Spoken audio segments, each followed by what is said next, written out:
Yo, what's up? အားလုံးပဲမင်္ဂလာပါကျွန်တော်တို့မရှိပါအခုဆိုလို့ရှိရင် part 3ကိုရောက်ရှိလွတ်လာပါပြီဆိုတော့ part 1နဲ့ part 2မှာကျွန်တော်ရှင်းပြတယ်လို့မျိုးကျွန်တော် part 3မှာဘာရှင်းပြမလဲဆိုတော့တွက်ကြည့်လိုက်အောင်ဆိုတော့ပထမအဆုံးကျွန်တော်တို့ Premiere Pro ချက်ဖွင့်လိုက်ပါမယ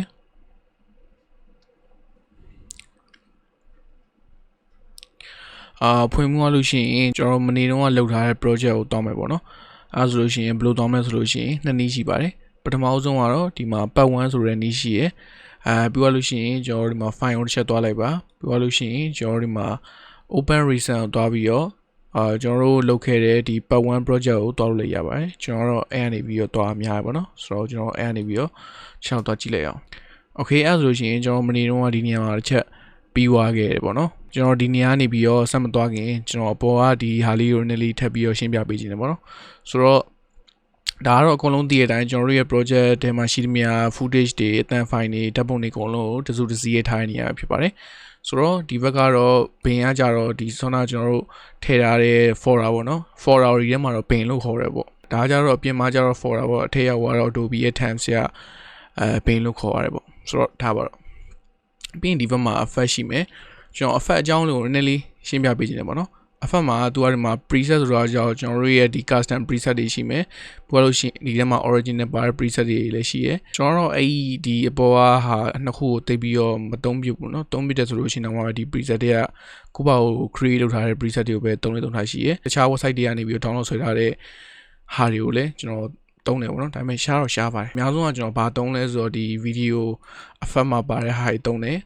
ပြောလို့ရှိရင်ဒီ audio ဘိုင်းနဲ့ပတ်သက်ပြီးတော့လည်းပါသုံးတယ်ပြီးရင် transition နဲ့ပါသုံးတယ်ပေါ့ပြီးရင် audio transition လည်းသုံးပါဒါပေမဲ့တိတ်မသုံးပြပေါ့ဆိုတော့ကျွန်တော်ဒီမှာ video effect ထဲမှာကျွန်တော်ဘာရှိလဲဆိုတော့ adjust တို့ဘာညာစမှာကလာပေါ့ဗျာအများကြီးပါပဲဒီအောက်က RE ရယ် RG ရယ်ဒီ Sapphire plugin တွေပေါ့အဲ့ဒီဟာတွေကကြောင့်ကျွန်တော်တပ်ပါတီ plugin တွေပဲဖြစ်ပါတယ်ဒါတွေကကြောင့်ကိုယ့်ဘောက် install လုပ်လို့ပေါ့မှာဒါသုံးလို့ရတဲ့ဟာတွေပေါ့နော်ဒီ basic အနေနဲ့ effect တစ်ခုကိုဒီ sequence မှာ video တစ်ခုမှာကျွန်တော်စမ်းသုံးပြမယ်ပေါ့နော်ဆိုတော့ဘာကိုသုံးပြမှာလဲဆိုတော့လူတော်များသိကြတဲ့ blur effect ပေါ့ blur effect ကိုကျွန်တော်ဒီမှာသုံးပြရမယ်ဆိုတော့ Gaussian blur ကိုကျွန်တော်တို့ဆွဲပြီးတော့ဒီပေါ်ပြစ်တင်လိုက်ပါမယ်အောက်က record click ကိုပေါ့နော်အောက်က camera နဲ့ရိုက်ထားတဲ့ကျွန်တော်ရဲ့ရုပ်ပုံ clip ပေါ့အဲ့ခါကျတော့ရှင်ဒီမှာတော့ဘာမှမပေါ်သေးဘူးပေါ့နော်ဒီထဲကိုထည့်လိုက်တဲ့ Gaussian blur ရဲ့ effect ကိုကျွန်တော်တို့တွားပြီးတော့ control လုပ်ခြင်းနဲ့ edit လုပ်ခြင်းနဲ့ဆိုလို့ရှိရင်ကျွန်တော်ရဲ့ click ကိုတစ်ချက်နှိပ်လိုက်ပါမယ်နှိပ်ပြီးလို့ရှိရင် file control မှာ control လုပ်လို့ရမယ်ဟာတွေအများကြီးပေါ်လာလိမ့်မယ်ပေါ့နော်ဆိုတော့ကျွန်တော်တစ်ချက်ပြပါမယ်ဒီမှာ select မဖြစ်ဘူးဒီမှာ select ဖြစ်သွားတယ်သူ select ပြလိုက်တယ်ဆိုလို့ရှိရင်သူ့ရဲ့ဘောင်လေးကဖြူသွားပါတယ်ပြီးသွားလို့ရှိရင်ကျွန်တော် effect သုံးနိုင်ရဆိုလို့ရှိရင်ဒီဘက်ထိပ်ဆုံးမှာ f8 ဆိုပြီးတော့ပိုင်းအောင်ခလုတ်လေးနဲ့ပေါ်နေလိမ့်မယ်ပေါ့နော်ကျွန်တော်ဒီမှာတခြားတဲ့ nick ပြပါမယ်F8 ကပိုင်းအောင်လေးဖြစ်သွားတယ်ပေါ့နော်တကယ်လို့မသုံးတော့ဆိုလို့ရှိရင်သူ့ရဲ့ F8 ကအမဲအောင်လေးဖြစ်နေမှာဖြစ်ပါတယ် neutral ပေါ့နော် neutral ဘာဖက်မှမရှိဘူးဆိုတဲ့အထိပ္ပယ်မျိုးဒီမှာ effect သုံးတဲ့အတွက်ကြောင့်သူ့ရဲ့ effect ကပိုင်းအောင်လေးဖြစ်နေပါတယ်ဆိုတော့ဘာသုံးတာလဲဆိုတော့ဒီမှာ Gaussian blur ဖြစ်ပါတယ်ကျွန်တော်တို့ Gaussian blur ကိုဖြုတ်လိုက်မယ်ဆိုလို့ရှိရင်သူကတခြားအပေါ်က click တွေနဲ့ဒီလိုဖြုတ်ရပါလိမ့်မယ်ကျွန်တော်တို့ပြန်ပြီးတော့ဆွဲပြီးတော့ left click လေးနဲ့ဖိပြီးတော့ဒီပေါ်ပြစ်တင်လိုက်ပါဒီနေ့လေဆိုလို့ရှိရင်ဒီမှာ Gaussian blur ပေါ်လာလိမ့်မယ်ပြီးတော့ရှင်ဒီမှာပိုင်းအောင်လေးဖြစ်နေလိမ့်မယ်ကျွန်တော်တို့ဒီမှာ blurriness ကိုတင်လိုက်လို့ရှိရင်ကျွန်တော်ရဲ့ပုံကတဖြည်းဖြည်းနဲ့ဝါးလိမ့်မယ်ပြန်လျှော့လို့ရှိရင်ပြန်ကြည်သွားလိမ့်မယ်ဝါးမယ်ကြည်သွားမယ်ဝါးမယ်ကြည်သွားမယ် okay ဒါ control လုပ်တဲ့နေရာပဲဖြစ်ပါတယ် Gaussian blur ကိုဖြုတ်ပြီးတော့ကျွန်တော်တို့ဒီပုံမှာရှိတဲ့ဟာတွေကိုတစ်ချက်လောက်ပြောကြည့်အောင်ဆိုတော့ပထမဆုံး motion ပေါ့ motion မှာဘာလဲဆိုတော့ position ရှိရယ် scale ရှိရယ် rotation ရှိရယ် anchor point ရှိရယ်anti flicker filter ရှိရယ်ပြီးတော့ရှင် opacity ရဲ့အောက်မှာကျတော့ opacity ရှိရယ်ပေါ့နော်ဆိုတော့ကျွန်တော်ဒီမှာ position မှာကျတော့ h နဲ့ y နဲ့ရှိရယ်ဒီကောင်ကတော့ h ဖြစ်ပြီးတော့ဒီကောင်ကတော့ y ဖြစ်ပါတယ် h က960 y က940ဖြစ်ပါတယ်ကျွန်တော်တို့ h ကိုတွားပြီးတော့ရှုလိုက်လို့ရှိရင်ဓာတ်ပုံကဘယ်နဲ့ညာနဲ့ကျွန်တော်တို့ h ရဲ့ဝင်ရိုးတိုင်းဖြစ်သွားလိမ့်မယ်နော်ကျွန်တော်ချက်တော့ပြပါမယ်သူ့ရဲ့ပုံကဘယ်ကိုရောက်သွားပြီကျွန်တော်ဟိုဘက်ကိုတစ်ချက်လောက်ပြန်ပို့ကြည့်အောင် okayသူ့ရဲ့ပုံအခုဆိုလို့ရှိရင်ဟိုဘော်ရောက်သွားပြီဖြစ်ပါတယ် y ကိုတစ်ချက်တိုးကြည့်အောင် y ကိုတွဲလို့ရှိရင်အောက်ဆင်းသွားမယ်နည်း y ကို short ကြည့်မယ်ဆိုလို့ရှိရင်ကျွန်တော်ရဲ့ပုံကပေါ်တက်သွားပြီဖြစ်ပါတယ်ဆိုတော့အဲ့လိုမျိုးကျွန်တော်တို့ရှောက်ပြီးတော့ရွှေ့ပြီးသွားပြီဆိုလို့ရှိရင်ပုံမှန်နေရာကိုပြန်ခေါ်ဖို့လိုရပေါ့နော်ဆိုတော့ပုံမှန်နေရာကိုဘယ်လိုပြန်ခေါ်မလဲဆိုလို့ရှိရင်ဒီဘက်မှာ reset လုပ်ရှိရပေါ့အဲ့ခါကျတော့ရှိရင်ကျွန်တော်ဒီမှာ reset လုပ်လို့ရှင်းနေလို့ရှိရင်ပုံမှန်နေရာကိုပဲပြန်ရောက်လာဖြစ်ပါတယ် ဆိုတော့ဒီမှာမြင်နေရတဲ့ဟာလေးက reset လုပ်လေးပါဆိုတော့ဒီ scale ကိုကျွန်တော် check လေးကြည့်အောင်ကျွန်တော်ရဲ့မျိုးလုံးရနီးကပ်ဖြစ်သွားပြီပေါ့နော်ပုံကကြီးသွားမယ်သေးသွားမယ်ကြီးသွားမယ်သေးသွားမယ်okay ပြီးရင်မှာ reset လုပ်ချက်နေလိုက်ဆိုတော့ဒီအောက်မှာကျွန်တော် uniform scale ဆိုတာရှိရပေါ့နော်အဲ့ဒါဘာတိပဲလဲဆိုတော့ကျွန်တော်တို့ဒီ scale မှာလည်း h နဲ့ y ရှိရပေါ့ကျွန်တော်တို့တကယ်လို့ဒါဒီ uniform clock ကိုဖြုတ်လိုက်မယ်ဆိုလို့ရှိရင်အောက်ကဒီ scale width ဆိုတဲ့ဟာကျွန်တော်တို့မှာပေါ်လာလိမ့်မယ်ပေါ့နော်ပြန်တက်လိုက်လို့ရှိရင်တော့ scale တစ်ခုပဲပုံမှာပေါ့တကယ်လို့ဖြုတ်လိုက်ဆိုလို့ရှိရင်ဒီမှာ height နဲ့ width နဲ့တစ်ခုပေါ်လာလိမ့်မယ်အဲ့ဒါဘာလဲဆိုတော့သိချင်တယ်ဆိုရင်ကျွန်တော်ဆက်ပြရအောင်မယ် width ကိုလိုက်လို့ရှိရင်ပြဲအောင်မယ်ပေါ့နော်ပုံကမျက်နှာပြဲပြဲပြအောင်မယ်ပြီးရင်ဒီမှာ reset ပြန်နေလိုက်ပြီးရင်ဒီကောင်ရှည်ရှည်လေးဖြစ်နေတယ်ဆိုလို့ရှိရင်ကျွန်တော်တို့ဒီမှာသွားပြီးတော့တင်လိုက်ပေါ့နော်အဲ့ဒါကြောင့်ရှင်ကျွန်တော်ရဲ့ပုံကနည်းနည်း stress လုပ်လို့မျိုးနည်းဆွဲဖြက်လို့ဖြစ်သွားလိမ့်မယ်ပေါ့နော်ကျွန်တော်တို့အများဆုံးအပြင် uniform scale ကိုတော့တက်ထားပဲများပေါ့နော်တိတ်ပြီးတော့မသုံးပြဘူးပေါ့ပြီးသွားလို့ရှိရင်ကျွန်တော်တို့ဒီမှာ rotation ဆိုတာရှိရယ်အဲကြတော့ပုံ rotate လှည့်တာပေါ့ဒါတော့လူတိုင်းသိပါတယ် okay ပြီးတော့ရှင်ဒီမှာ reset ချက်နေမယ်ဒီ anchor point ဆိုတာကြောင့်ကျွန်တော်တို့ဒီ depth 1 တပုံကိုဘယ်နေရာနေပြီးတော့ကြီးမလဲဘယ်နေရာနေပြီး rotate လုပ်မလဲဆိုတော့အဲဒီကျွန်တော်တို့ဆုံးမတစ်ခုကိုပေးတာပေါ့အဲဒါကြောင့်ရှင်ဒီမှာသူ့ရဲ့ anchor point ကဘယ်နေရာမှာလဲဆိုတော့ကျွန်တော်တို့ဒီနေရာဟာလေးပဲဖြစ်ပါတယ်အဲဆိုလို့ရှိရင်ကျွန်တော်ဒီနေရာဟာကိုဒီနေရာကိုဆက်ရွှေ့လိုက်မယ်ရွှေ့ပြီးသွားလို့ရှိရင်ကျွန်တော် zoom ဆွဲကြည့်ရလို့ရှိရင်ကျွန်တော်အဲ့နေရာကို zoom တော့ဆွဲမှာဖြစ်ပါတယ် see ကျွန်တော် rotate လဲမယ်ဆိုလို့ရှိရင်လည်းအဲ့ဒါကိုစုံမှတ်ထားပြီးတော့ကျွန်တော် rotate လဲမှာဖြစ်ပါတယ် okay ဒီမှာတစ်ခုသတိထားမှာကျွန်တော်တို့ anchor point ကိုပြောင်းလိုက်တိုင်းမှာကျွန်တော်တို့ဒီဘောက position ရပါလိုက်ပြောင်းလဲပေါ့နော်ဆိုတော့အဲ့ဒါတော့တစ်ချက်တော့သတိထားဖို့လိုတယ်ပေါ့နည်းနည်းလေးဆိုတော့ကျွန်တော် anchor point ကိုတစ်ချက်ပြန်ပြီးကစားကြည့်မယ်ကျွန်တော်တို့ဒီအခုကျွန်တော်ရဲ့ဘယ်ဘက်မျက်လုံးညာဘက်မျက်လုံးလားဒီဘက်မျက်လုံးပေါ့နော်ထားပါတော့အဲ့မျက်လုံးတစ်ဖက်ကနေပြီးတော့ဒီဘက်မျက်လုံးရွှေ့လိုက်မယ်ရွှေ့ဖို့အောင်ရှင်ကျွန်တော်အဲ့ဟာကိုစုံဆွဲလိုက်မယ်အဲ့ခါကျတော့ရှင်အဲ့ဒီမျက်လုံးရှိရဲ့နေရာကိုကျွန်တော်ရဲ့ဇွန်ကသွားပြီးတော့ဘေဇွန်ချက်ကြည့်လို့ပြောမှာဖြစ်ပါတယ်တကယ်လို့ဒါကျွန်တော်ရဲ့ anchor point ကဒီဘက်မျက်လုံးမှာပဲရှိရဆိုလို့ရှိရင်ကျွန်တော်ဇွန်ဆွဲလိုက်တဲ့ခါကျတော့ရှင်ဇွန်ကအဲ့နေရာကိုဝင်မှာဖြစ်ပါတယ်ပေါ့နော်ဆိုတော့ကျွန်တော်တို့အဲ့နေရာကိုနည်းနည်းဆွဲပြီးတော့ rotate လဲမှာဆိုလို့ရှိရင်သူကအဲ့နေရာကိုစင်တာထားပြီးတော့လှည့်မှာဖြစ်ပါတယ်နောက်တစ်ခုကကျတော့ opacity ပေါ့နော်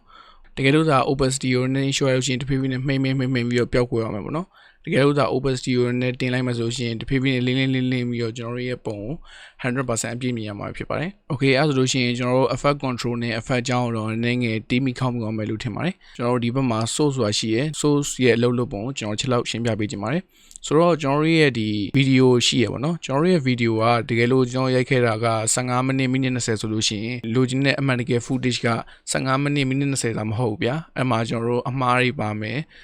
်တချို့နေရာတွေမှာနည်းနည်းအဆင်မပြေတာတွေပါသွားမယ်ကျွန်တော်ဆိုလို့ရှိရင်တော့အများဆုံးပေါ့နော်ပြီးသွားလို့ရှိရင်ကျွန်တော်မလိုချင်တဲ့အပိုင်းတွေရှိမယ်ဗျာအဲ့ဒီအပိုင်းတွေကိုကျွန်တော်တို့ဖြတ်တောက်လို့ရတယ်ကျွန်တော်အဲ့ဒီဟာတွေကိုအကြမ်းပြန်ကြည့်လို့ရမယ်နေရာတော့ဒီ source span တွေပဲဖြစ်ပါတယ်ဆိုတော့အဲ့ဒီတွေကိုဘယ်လိုသွားမလဲဆိုလို့ရှိရင်တော့လွယ်ပါတယ်ကျွန်တော်တို့ဒီမြင်နေရတဲ့ကျွန်တော်ရုပ်ကိုရိုက်ထားတဲ့ဗီဒီယိုရှိတယ်အဲ့ဒီဟာကိုနှစ်ချက်နှိပ်လိုက်နှိပ်လို့ရှိရင်ကျွန်တော်တို့ source band ထဲမှာအဲ့ဒီဗီဒီယိုကမြင်ရမှာဖြစ်ပါတယ်ဒီမှာဆိုလို့ရှိရင်ကျွန်တော်အမားတွေပါမယ်ကြိုက်တာတွေလည်းပါမယ်အဲ့အရာတွေကိုကျွန်တော်တို့ဒီမှာလာပြီးတော့ဖြန့်ညံ့ကပ်ပြီးတော့ဒီ sequence တွေကိုယူသုံးလို့ရတယ်ပေါ့နော်ဆိုတော့ကျွန်တော်ဘယ်လိုယူသုံးလို့ရလဲဆိုတော့ချက်တော့ရှင်းပြမယ်အဲ့မေးစီကုန်းတဲ့နေရာလေးကိုပဲကျွန်တော်ရွေးယူခြင်းတယ်ပေါ့နော်အဲ့ခါရောက်ချင်းဘယ်လိုယူလို့ရလဲဆိုလို့ရှိရင်ကျွန်တော်တို့ဒီ keyboard ပေါ်မှာ I နဲ့ O နဲ့နှစ်ခုရှိရပေါ့တကယ်လို့ I နဲ့ O နဲ့မသုံးညင်ဆိုလို့ရှိရင်ကျွန်တော်တို့ဒီမှာ Mac in I နဲ့ Mac out O ဆိုပြီးတော့နှစ်ခုရှိရပေါ့နော်အဲ့ဒါဘာတိပဲလဲဆိုတော့ကျွန်တော်တို့အဲ့နေရာလေးကိုပဲယူခြင်းတယ်ဆိုပြီးတော့ဒီ source band တွေကိုပြောပြရပါပေါ့ဆိုတော့ဘယ်လိုမျိုးလဲဆိုတော့ကျွန်တော်ချက်ပြမယ်ဆိုတော့ဒါမေးစီမကုတ်တာတည်တဲ့နေရာပေါ့နော် okay အဲ့ဆိုရင်ကျွန်တော်တို့ဒီနေရာကို import နဲ့ယူလိုက်မယ်ပြီးတော့ရှင်ကျွန်တော်စကားပြောရဲမှာမေးစီတစ်ချက်ကုတ်လိုက်တယ်အဲဥစားလေးကို O နှိပ်ရမယ်ပေါ့နော်တကယ်လို့ O နှိပ်ချင်မနှိပ်လို့ရှိရင်ဒီမှာ Mac out ဆိုတဲ့နေရာမှာနှိပ်လိုက်လို့ရပါတယ်သူရဲ့ shortcut ကိုလည်းနောက်မှပြထားရပေါ့နော် O ဆိုပြီးတော့နှိပ်လိုက်မယ်နှိပ်ပြီးတော့ရှင်ကျွန်တော်တို့ဒီနေရာမှာဒါ drag video only ဆိုတာကြောင့် video ကိုပဲတည်တံ့ယူမလားဒါမှမဟုတ်လို့ရှိရင် drag audio only audio တည်တံ့အောင်ပဲယူမလားဒီမှာပါတဲ့ audio တည်တံ့အောင်ပဲယူမလားပေါ့သူကနှစ်ခုကိုမေးရပေါ့နော်အဲ့ခါကျတော့ရှင် audio ရော video ရောနှစ်ခုလုံးလိုချင်တယ်ဆိုလို့ရှိရင်ကျွန်တော်တို့ဒီ source panel မှာမြင်ရတဲ့ကျွန်တော်ရဲ့ရုပ်ပုံကလစ်ကိုချက်နှိပ်ပြီးတော့ဆွဲထည့်လိုက်ပေါ့အဲ့ခါကျတော့ရှင်ဒီမှာရုပ်ပုံရောအတန်ဖိုင်ရောနှစ်ခုလုံးမြင်ရမှာဖြစ်ပါတယ်ဆိုတော့အဲ့နေရာကိုကျွန်တော်ချက်သွားကြည့်လိုက်အောင် sorry ကျွန်တော်ဒီမှာအပေါ်က record ယူရတဲ့ခလုတ်ကို mute လုပ်ထားရပါတော့ mute လုပ်ထားတော့မမြင်ရဘူးပေါ့ကျွန်တော်ဖွင့်လိုက်ပြီပေါ့နော်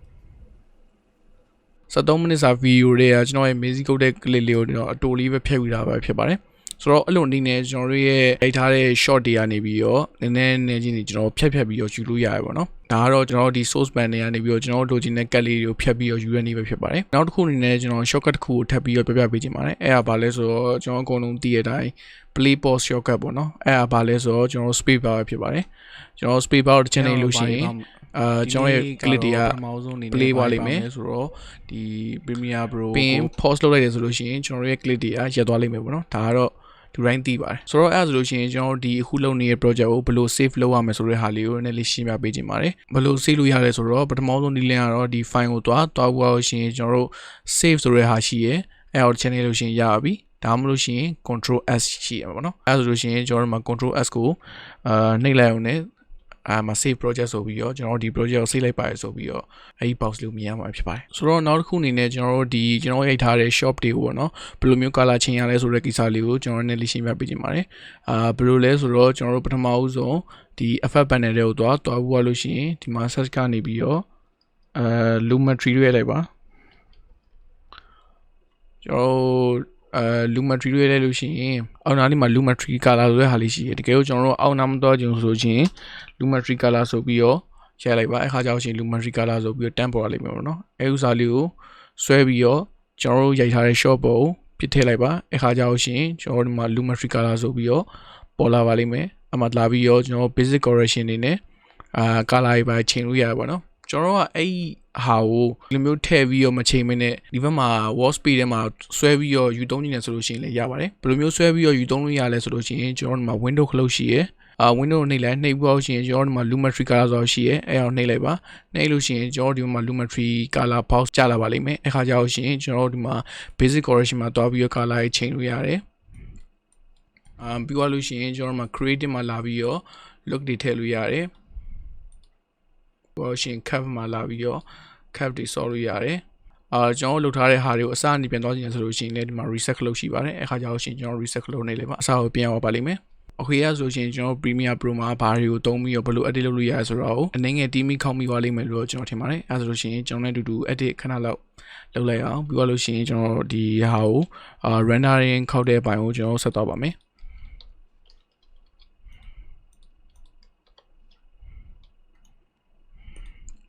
ဆိုတော့အဲ့ဆိုလို့ရှိရင်ကျွန်တော်ရိုက်ထားတဲ့ shop တွေကလည်းအဆင်ပြေမဲ့ clip လေးတွေကိုကျွန်တော်ရွေးပြီးတော့ယူမယ်ပေါ့နော်အဲ့ဆိုလို့ရှိရင်ကျွန်တော်ဒီမှာတစ်ချက်ဖွင့်ကြည့်လိုက်လုပ်နေလိမ့်မယ်ပေါ့နော်အဲ့အလုပ်လုပ်တာတွေကိုခဏဆောင်လို့ရှိရင်ကျွန်တော်အဲ့နေရာကိုကြိုက်တယ်ဆိုလို့ရှိရင် C နှိပ်လိုက်ပင် shift ကိုနှိပ်ပင်နှိပ်လိုက်ပေါ့နော်ပြီးသွားလို့ရှိရင်ဒီနေရာလေးယူမယ်ဆိုလို့ရှိရင် shift ကိုနှိပ်ပြီးတော့ဖြတ်ပြီးသွားလို့ရှိရင်ဒီမှာ selection tool ကိုလာရွေးပြီးသွားလို့ရှိရင်ကျွန်တော်အဲ့နှစ်ခုဖြတ်လိုက်ဖြတ်ပြီးသွားလို့ရှိရင်ဒီမှာ right click ထောက်ပြီးတော့ repeatedly ကိုနှိပ်လို့ရှိရင်ဆောင်းလာတော့ကျွန်တော်ဖြတ်ထားတဲ့ဟာတွေအကုန်လုံးဖြတ်ပြီးတော့ဒီနောက်က click ကဒီရှိကိုပြီးကတ်မှာဖြစ်ပါတယ်ဆိုတော့အဲ့လိုနည်းမျိုးနဲ့ကျွန်တော် Premiere Pro မှာ shortcut သုံးပြီးတော့ဖြတ်လို့ရပါတယ်ဆိုတော့ဖြတ် V နှိပ် select ပြီး delete repeatedly C ကိုနှိပ်ဖြတ် video နဲ့အဲ့မကြိုက်တဲ့ဟာကိုဖြတ်ပြီးလို့ရှိရင်အဲ့နေရာကို right click ထောက်ပြီးတော့ repeatedly ကိုနှိပ်ပြီးလို့ရှိရင် C ကိုနှိပ်ဖြတ်ပင်မကြိုက်တဲ့နေရာကိုရောက်လို့ရှိရင်အဲ့နေရာရောက်လို့ရှိရင်ဖြတ်ပင်အဲ့ကျွန်တော်မလိုချင်တဲ့ဘိုင်ကို delete နှိပ်လိုက်